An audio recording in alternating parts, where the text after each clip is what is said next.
নমস্কার, আমি ইন্দ্রাণী। শুরু করছি আজকে। এমন বহু মানুষ দেখেছি যিনি মাছ বা মাংস খান, আমিষ ছাড়া খানই না, কিন্তু চিংড়ি খান না, চিংড়িতে অ্যালার্জি। এরকম অনেক শুদ্ধ শাকাহারী মানুষজন আছেন যিনি পালং শাকে ঘন্ট বা কুমড়োর ছক্কা তো খান, কিন্তু বেগুন মুখে দেন না, কারণ ওই একই অ্যালার্জি। ডাক্তারবাবুরা বলেন কার যে কিসে অ্যালার্জি, কেন যে অ্যালার্জি তা দেবা না জানন্তি কুতো মনুষ্য। দেবতাও জানে না, মানুষ আর কি করে জানবে?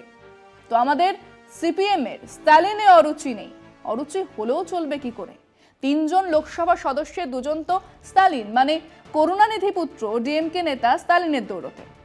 ডিএমকের সঙ্গে জোট না থাকলে ওই তামিলনাড়ু থেকে একটা বিধানসভা আসন বের করতে হলেও ঘাম ঝরাতে হবে। অরুচি নেই দেবেগৌড়ার দলের সদস্যদের মন্ত্রিসভায় রাখতে, কোনো অসুবিধে নেই পশু খাদ্য ঘোটালা বা জমির বিনিময়ে চাকরি দেবার দায়ে অভিযুক্ত লালু প্রসাদ যাদব বা তেজস্বী যাদবের সঙ্গে রাজনৈতিক জোটে যেতে।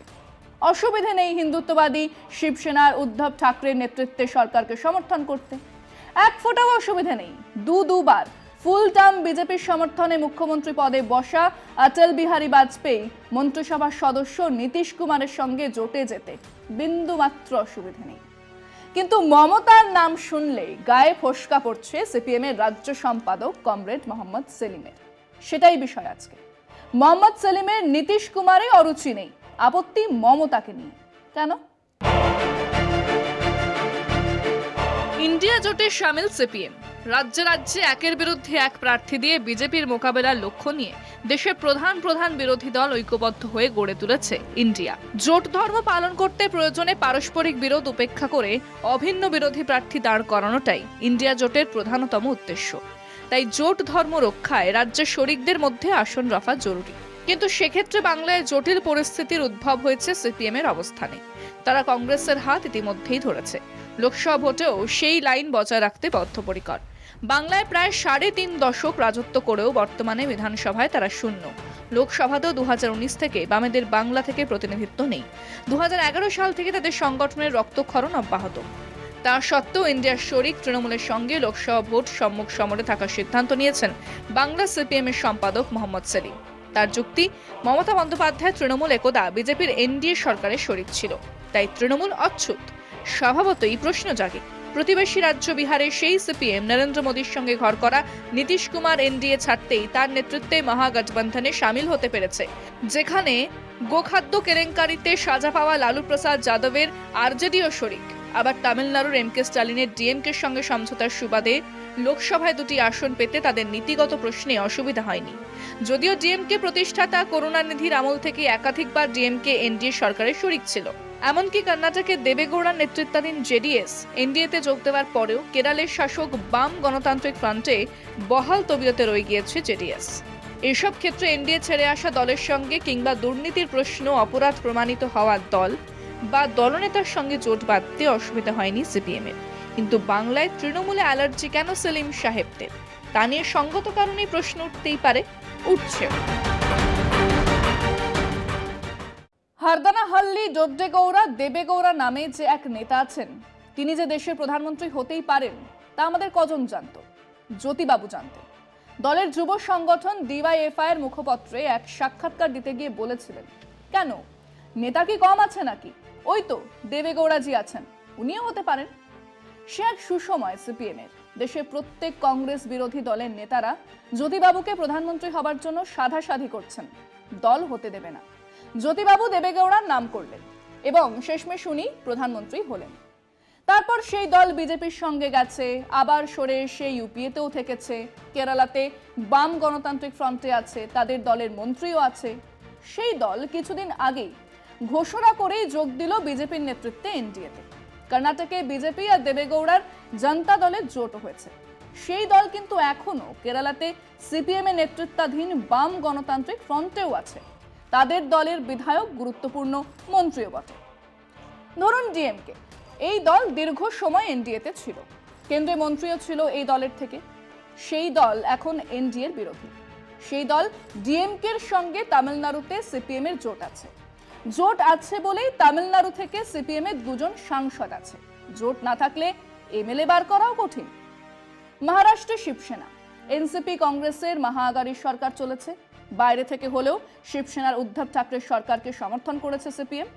ওদিকে বিহারে লালু, যে লালুর দলের নেতাদের প্রত্যক্ষ সহায়তায় সিপিএম নেতা অজিত সরকারকে খুন করা হয়েছিল, যে লালু প্রসাদ যাদব অভিযুক্ত নয় পশু চারা ঘোটালা মামলায় কনভিক্টেড আসামি, সেই লালু বা লালুর দলের সঙ্গে হাত মেলাতে সিপিএম এর কোনো অসুবিধাই নেই। ধরুন নীতিশ কুমার অটল বিহারের নেতৃত্বে দুবার কেন্দ্রে মন্ত্রী হয়েছেন। রাজ্যে এই কদিন আগে পর্যন্ত বিজেপির সমর্থন নিয়ে মুখ্যমন্ত্রী ছিলেন প্রায় 10 বছর। সেই নীতিশ কুমারকে নিয়ে সিপিএম এর অসুবিধে তো নেই, বরং তাকে নিয়ে এ রাজ্যে ধর্মনিরপেক্ষ গণতান্ত্রিক সাধারণতন্ত্র রক্ষার চ্যালেঞ্জ, এই বিষয়ে সেমিনার করতে নিয়ে আসছেন। এই সবকিছু করছেন, চিরশত্রু কংগ্রেসের সঙ্গে হাত মিলিয়েছেন, এর একটা যুক্তিবদ্ধ বিষয় তো আছেই। ওনারা বলতেই পারেন যে ফ্যাসিস্ট ধর্মান্ধ সাম্প্রদায়িক বিজেপির বিরুদ্ধে এক বড় যুক্ত ফ্রন্ট চাই, তাই বিজেপি বিরোধী প্রত্যেক দলের হাত ধরতেই হবে। কিন্তু সেখানে একমাত্র সমস্যা মমতা বন্দ্যোপাধ্যায়, মমতা অ্যালার্জি। এ রাজ্যে প্রধান শত্রু মমতা। গণশক্তি খুলুন, কমরেড সেলিমের বক্তৃতা শুনুন, সিংহভাগ জুড়ে থাকবেই মমতা। তিনি হলেন সিপিএম এর অ্যালার্জি। আর অ্যালার্জি কেন, এই প্রশ্নের উত্তর আগেই দিয়েছি। অ্যালার্জি যে কার কিসে কেন হয় তা জানা অসম্ভব। আমরা আমাদের দর্শকদের জিজ্ঞেস করেছিলাম, সিপিএম নীতিশ কুমারের হাত ধরতে পারেন, যিনি প্রায় 10 বছর বিজেপির সমর্থনে মুখ্যমন্ত্রী ছিলেন, অটল বিহারী মন্ত্রিসভার মন্ত্রী ছিলেন, কিন্তু মমতা বন্দ্যোপাধ্যায়ের নাম শুনলে তাদের গায়ে ফোস্কা পড়ে কেন? শুনুন মানুষজন এ নিয়ে কি বলছেন। 34 বছরে যা রাজত্ব করে গেছে, তারপরে ওদের এখন অনেক কিছু মনে হবে, আর যাহা সিপিএম তাহাই বিজেপি, রাম আর রাম কোনো তফাৎ নেই তো। নীতিশ কুমার যে বিজেপির মুখ ছিল আগে, সেটা জানা সত্ত্বেও সেটাকেই ধরেই আবার বিজেপির বিরুদ্ধে দেশে লড়তে যাচ্ছে।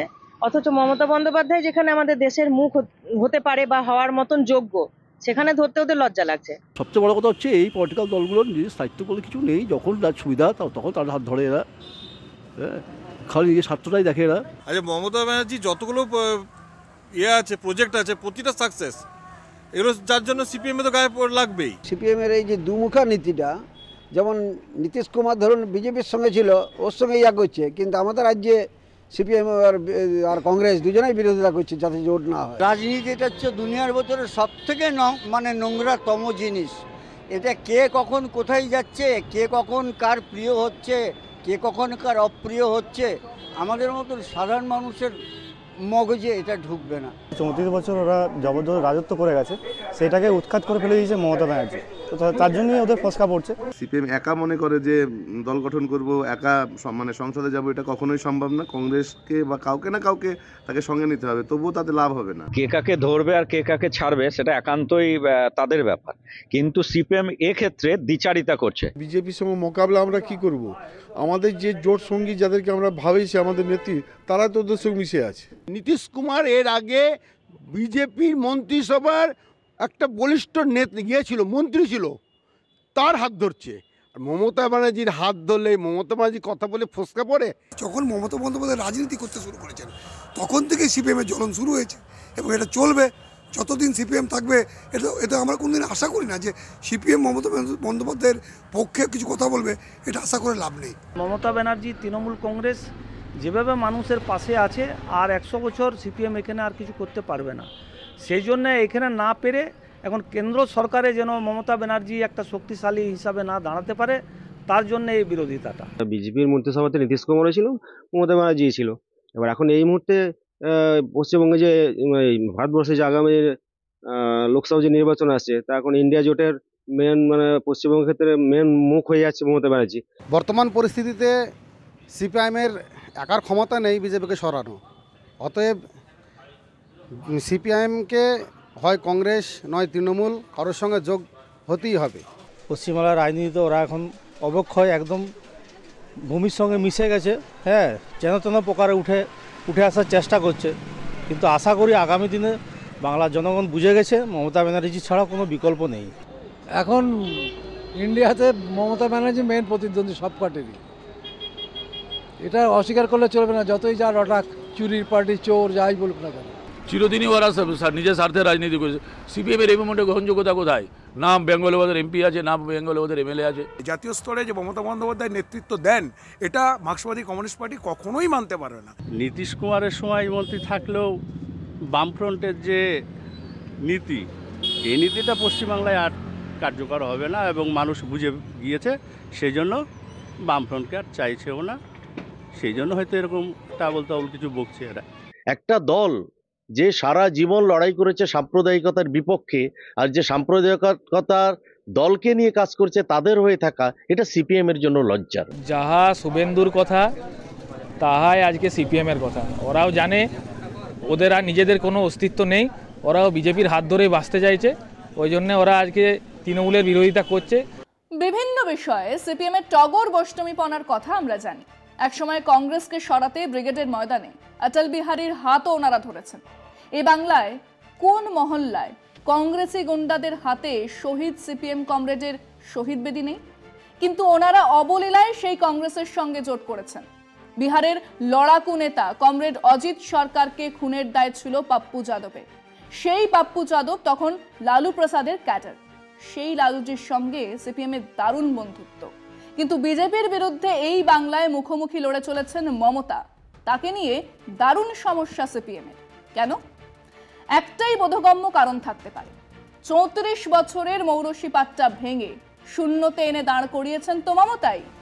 সেটাই আসল কারণ। ওসব ফ্যাসিজম, সাম্প্রদায়িকতা ইত্যাদি বুকনির আড়ালে আসলে গদি হারানোর গায়ের জ্বালাই সিপিএম মমতা দ্বৈরথের মূল কারণ।